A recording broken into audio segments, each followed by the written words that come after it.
जय हिंद साथियों, हम लोगों ने पिछले वीडियो में ये समझा था कि अम्ल, लवण और क्षार होता क्या है। बहुत बेहतरीन तरीके से हमने ये समझा कि एक्चुअली में है क्या चीज़।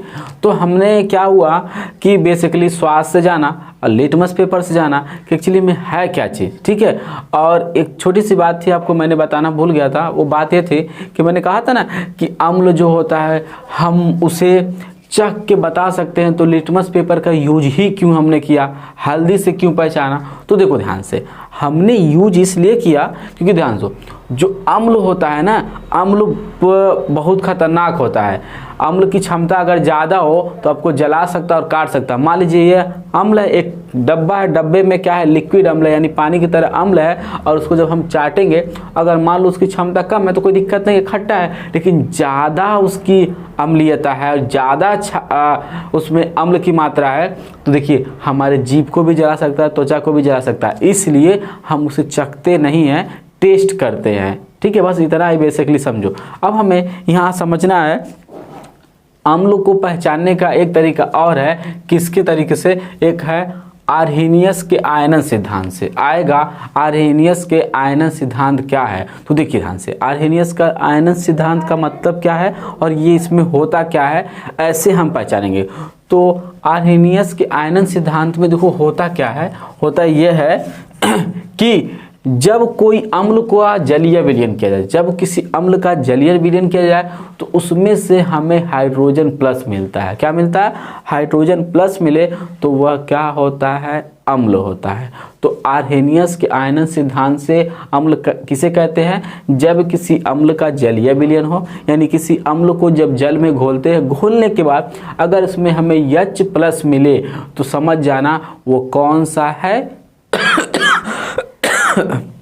सॉरी, वो क्या है? अम्ल है। लेकिन उसके साथ साथ ये भी ध्यान देना होगा कि H प्लस के अलावा और कोई चीज़ प्लस नहीं होना चाहिए। जैसे यहाँ पर हम एग्जाम्पल से समझे, देखो ये HCl क्या है? अम्ल है। अम्ल को पहचानने के लिए भी हम आगे सीखेंगे कैसे और पहचानते हैं देख के।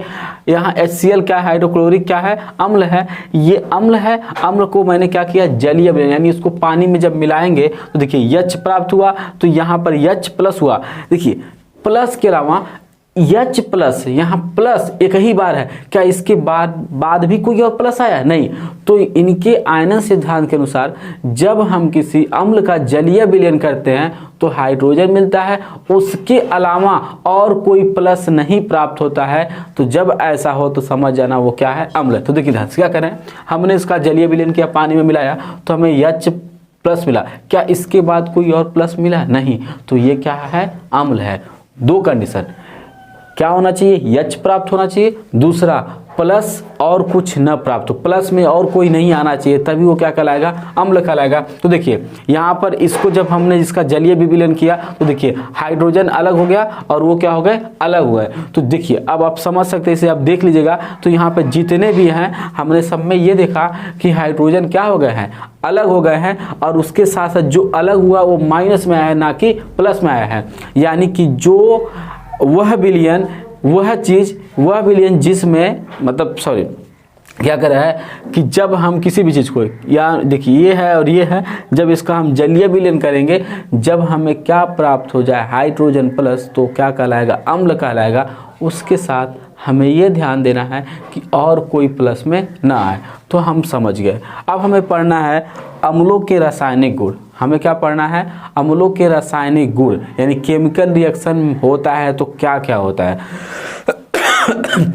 देखिए अम्लों के रासायनिक गुण, कुछ धातु ऐसे, देखिए धातु और धातु हम बताने जाए। धातु हम लोग अभी नेक्स्ट चैप्टर में पढ़ेंगे, बस यहाँ जान लो अम्लों का रासायनिक गुण में क्या होता है। कुछ धातु ऐसे होते हैं जब अम्ल के साथ अभिक्रिया करते हैं तो कौन सा गैस निकालते हैं? हाइड्रोजन। जैसे zinc, magnesium, specially zinc magnesium की बात कर रहा है, सब में नहीं, कुछ ही धातु ऐसे हैं जो क्या कर रहे हैं, किसके साथ?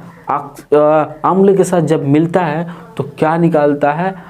हाइड्रोजन गैस निकलता है। देखिए ध्यान से, ये जिंक है, ये धातु है, ये क्या है, अम्ल है। तो देखिए जिंक और अम्ल मिलेंगे तो देखिए इसमें हाइड्रोजन गैस निकला है। फिर ये और ये मिले हैं तो देखिए कौन सा गैस निकला है, हाइड्रोजन। फिर यहाँ जिंक है तो जिंक मिला है तो क्या निकला, हाइड्रोजन गैस। यानी हम कह सकते हैं जिंक और मैग्नीशियम जब किसी अम्ल के साथ अभिक्रिया करेंगे तो हमें क्या प्राप्त होगा, क्या कहते हैं, हाइड्रोजन क्या हो जाएगा, उसमें से निकल जाएगा। पहला गुण हमें समझ में आया, इसमें सब में नहीं, पहला गुण ये समझ में, कुछ धातु ऐसे होते हैं जो अम्ल के साथ अभिक्रिया करते हैं तो हाइड्रोजन गैस क्या होता है, मुक्त होता है, निकल जाते हैं। तो आया समझ में। इस देखिए है तो इससे भी ज़्यादा, लेकिन हमें इतना ही, इतना पढ़ लेंगे तो हमारा एग्जाम बहुत अच्छे से हो जाएगा। देन अब धातु कार्बोनेट से अभिक्रिया हमने, अब दूसरा इसका रासायनिक गुण क्या है अम्ल का, जब धातु कार्बोनेट से, यानी अम्ल जब किससे अभिक्रिया करे, धातु कार्बोनेट। धातु मतलब एक धातु हो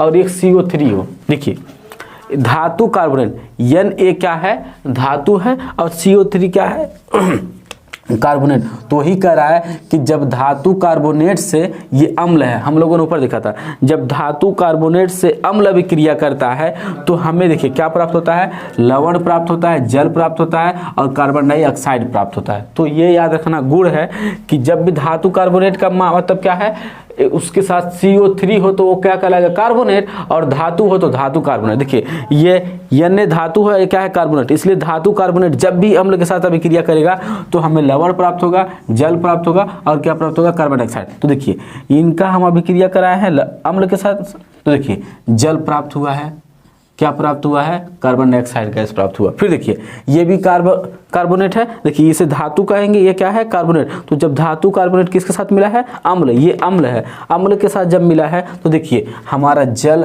और कार्बन डाइऑक्साइड बना है कि नहीं, और जो हाई बनेगा वो क्या होगा, अम्ल होगा, सॉरी ये क्या होगा, लवण होगा। ये हमने सीखा दूसरा। अब तीसरा हम ये जानेंगे, ये धातु बाइकार्बोनेट। अब हमने पहले अभिक्रिया किससे कराया, कुछ स्पेशल धातु हैं, दूसरा हमने धातु कार्बोनेट से अभिक्रिया करा। अब हम कैसे करवाएंगे, धातु बाइकार्बोनेट। बाई मतलब क्या होता है, यहाँ बाई ना समझ के अगर हम यहाँ हाइड्रोजन समझेंगे, हाइड्रोजन यहाँ पे ऐसे लिख दे, धातु हाइड्रोजन कार्बोनेट। तो हाइड्रोजनवा को एक तरह से क्या कहते हैं, बाई कहते हैं।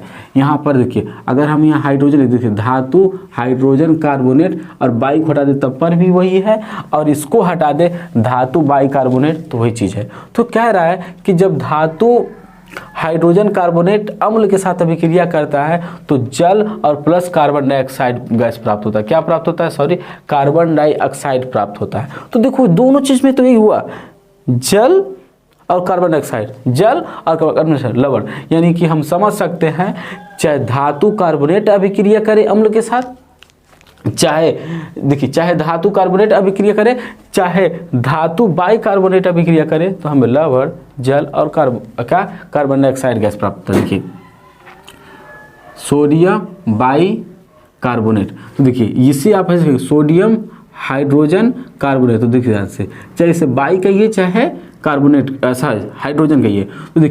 तो देखिए क्या है, धातु बाई कार्बोनेट है ना, इसे बाई कहेंगे, इसे कार्बोनेट। किससे अभिक्रिया किया, अम्ल से, तो हमें जल प्राप्त हुआ और कार्बन डाइऑक्साइड गैस प्राप्त हुआ, उसके साथ साथ लवण प्राप्त हुआ। ये समझ में आया, ये मोस्ट ऑफ इम्पॉर्टेंट है, लर्न कर लीजिएगा।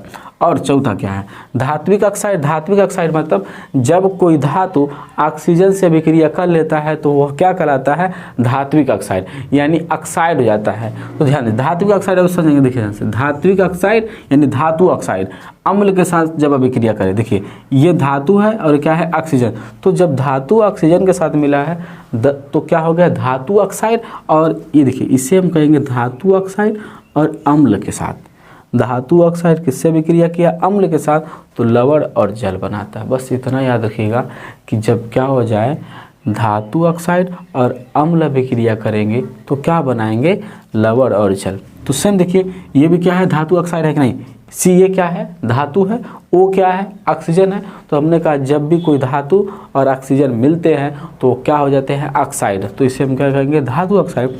तो धातु ऑक्साइड किससे विक्रिया कर रहा है, अम्ल से। तो जब धातु ऑक्साइड अम्ल से विक्रिया करेगा तो देखिए जल प्राप्त हुआ कि नहीं, और उसके साथ साथ क्या बनेगा, लवण बनेगा। एक पॉइंट और आप याद रख लीजिएगा, यहाँ पर जो धात्विक ऑक्साइड है, देखिए इसे क्या कहेंगे, धात्विक ऑक्साइड को क्षारकीय ऑक्साइड भी कहते हैं। तो याद रखिएगा धात्विक ऑक्साइड को क्या कहते हैं बाबू, क्षारकीय ऑक्साइड भी कहते हैं। तो अगर आप चाहो तो अब यहाँ से वीडियो स्किप करके आप जा सकते हो, देन कोई दिक्कत नहीं होने वाली है।